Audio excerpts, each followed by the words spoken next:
Hey everyone, so we didn't get to finish Charlotte's Web, so I'm going to try and finish the story with us now. And if you remember, the last place is that when we were where what was it? Where Wilbur was getting pushed into the cart, and they were going off to the fair. So here we go.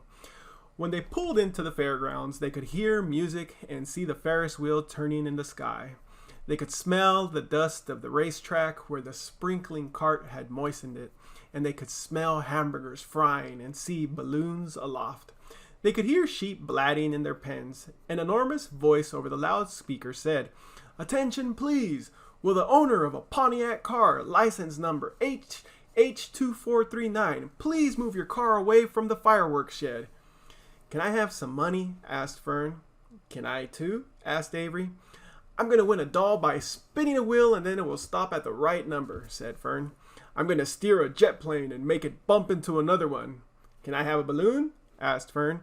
"Can I have a dozen custard and cheeseburger and some raspberry soda pop?" asked Avery.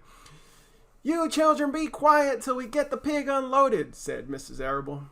"You let the children go off by themselves," said Mr. Arable. "The fair only comes once a year." Mr. Arable gave Fern 2 quarters and 2 dimes. He gave Avery 5 dimes and 4 nickels. "Now run along," he said, "and remember, the money has to last all day. Don't spend it all the first few minutes, and be back here at the track at noontime so we can all have lunch together. And don't eat a lot of stuff that's going to make you sick to your stomachs. And if you go in those swings," said Miss Arable, "you hang on tight. You hang on very tight. You hear me? And don't get lost," said Mr. Zuckerman. "And don't get dirty. And don't get overheated," said their mother. "Watch out for pickpockets," cautioned their father. "And don't cross the racetrack when the horses are coming," cried Mrs. Zuckerman. The children grabbed each other by the hand and danced off in the direction of the merry-go-round, toward the wonderful music and the wonderful adventure and the wonderful excitement, into the wonderful midway where there would be no parents to guard them and guide them, where they could be happy and free and do as they pleased.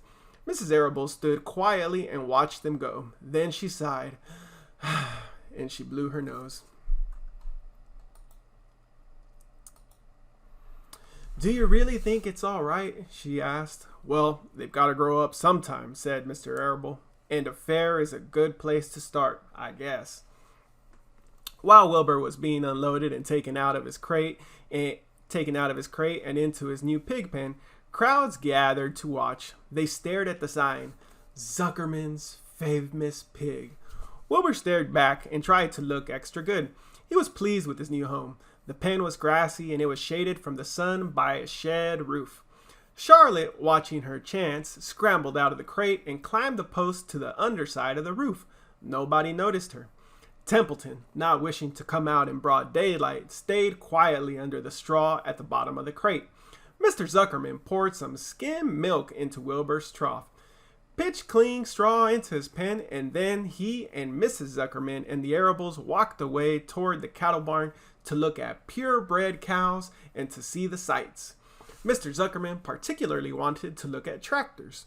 Mrs. Zuckerman wanted to see a deep freeze. Lurvy wandered off by himself, hoping to meet friends and have some fun on the midway. As soon as the people were gone, Charlotte spoke to Wilbur. "It's a good thing you can't see what I see," she said. "What do you see?" asked Wilbur.